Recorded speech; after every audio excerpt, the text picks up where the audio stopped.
Hello, friends. This is Dave Hurwitz, executive editor at ClassicsToday.com, here with a streaming audio. Yes, I didn't have physical products, so I streamed it. I'm joining the 21st century. Isn't it amazing? Even cranky old farts like me occasionally can do something new and modern, possibly because the suspense was killing me. What am I talking about? It's Paavo Järvi's new Haydn London Symphony cycle with the Deutsche Kammerphilharmonie Bremen, one of the greatest chamber orchestras out there. Oh my God, they're amazing. So, Volume 1 contains the clock and drumroll symphonies, numbers 101 and 103. How is it? Is it fabulous? No. Is it okay? Yes. Is it sometimes really good? Yes. I have my concerns. Nothing is ever simple in the world of Haydn. You would think people would have figured this guy out in the past, 200 or 300 years, or however many hundreds of years it's been. But no, great Haydn interpreters are rare, vanishingly rare.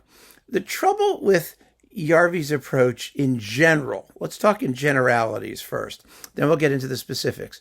The general issue is that the Deutsche Kammerphilharmonie Bremen is such a great orchestra that they can do anything. And do anything really well. And there are moments when the technical sophistication and accomplishment of the playing seems to become an end in itself. This was true of his Beethoven. Paavo Järvi's Beethoven cycle was one of the greatest ever on a chamber orchestra. It was mostly marvelous. Mostly. But then he came out, the symphonies were all really great, but then he came out with a disc of overtures, and it was so perfunctory. It was the same band doing the same stuff, but sometimes it really sounded meaningful and powerful, and sometimes it just sounded like they were this giant machine going through the motions. Well, in this particular first release of Haydn, we sort of have one of each. And the better performance by far is the drum roll, which we'll get to anon. But the least better is the clock. And I'll tell you exactly why.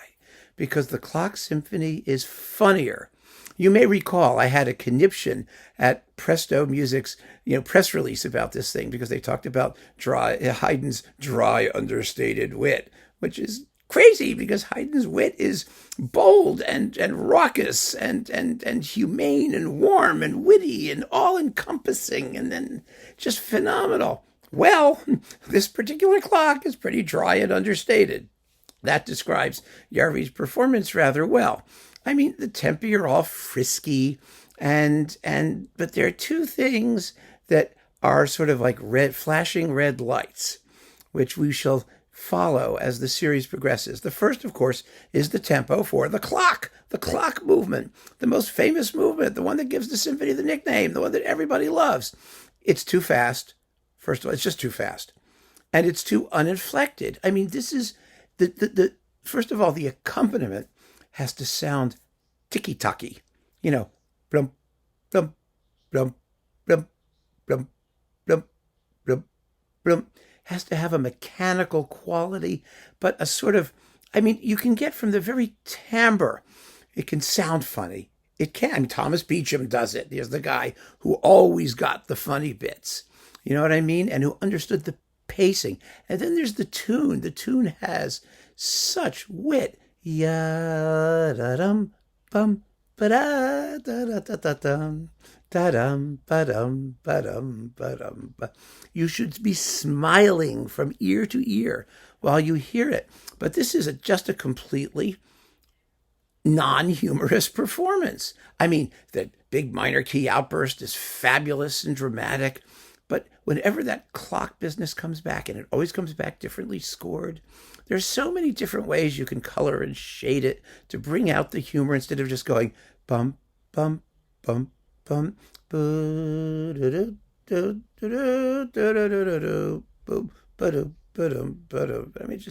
there's nothing there. Then we get to the minuet. Now, the minuets are obviously, I was guessing, and I guessed right, given these two performances, the movements where Järvi feels he can do something. I mean, what you really should be doing in the minuet, if you're going to do anything, is emphasizing rhythm. They're about rhythm, right? It's a dance. And Haydn's rhythm is marvelous.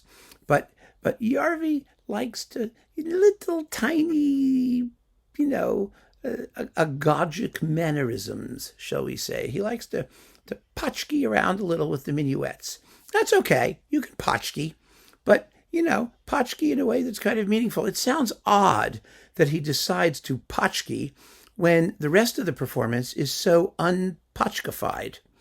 If you're going to potchkey, potchkey. If you're not, don't wait until the throwaway movement, the least important and structurally complicated and emotionally sophisticated movement of all, to do your potchkey. That seems to me a little bit, well, I don't know. It raised an eyebrow or two. It wasn't bad. It wasn't bad, but I'm just telling you, that's where the interpretation happens. The finale was great. So for 3 movements, or the outer movements anyway, it was really very, very good. It really was. But it's not a great clock, because what's the point of having a clock when your clock's running too fast? All right, now the drum roll. Great drum roll at the opening. Ooh, boy. But again, it's a question of atmosphere. After the drum roll, you've got that dark.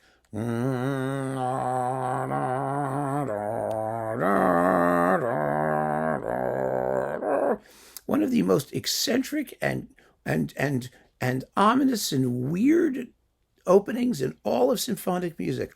And this is very plain Jane.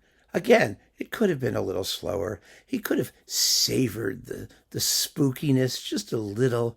There could have been a little more sepulchral depth to the timbre of the bassoons and the low strings there. Couldn't there have been? But that said, the rest of the performance is just splendid.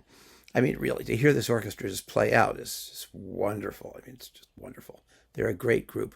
Now, here the second movement goes very well. Why? Because, first of all, it's not funny. Järvi's fine as long as he doesn't have to be funny. Humor is not his strong point.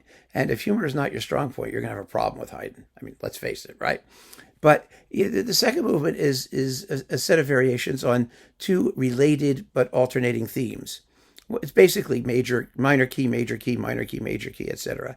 Very well done. And he takes it at a pretty quick clip, but it works. It works because of the repetitious nature of the thematic material, and because it's a march anyway, and he doesn't have to make something. Humor is all about timing, right? And the timing is less important here. You can do it a little slower. You can do it a little faster. It's going to come out great as long as you really, bring out all the color and the fabulous timpani and trumpet writing and the lovely, lovely solo violin. By the way, we're not hearing that period instrumentino vibrato nonsense. Maybe they're playing with less vibrato. They should, frankly, with Haydn, but it doesn't sound desiccated. It's very good. The minuet is fine also.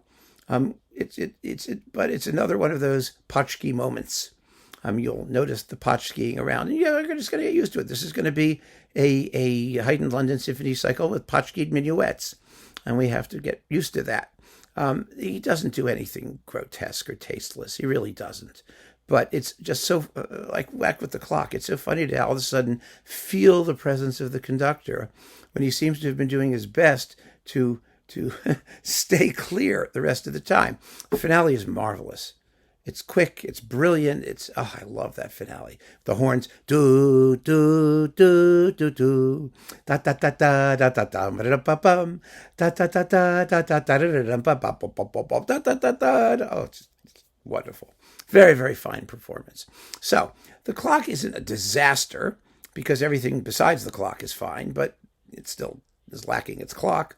And the drum roll is very good. Really very good. So I'm looking forward to hear how the rest of the cycle goes.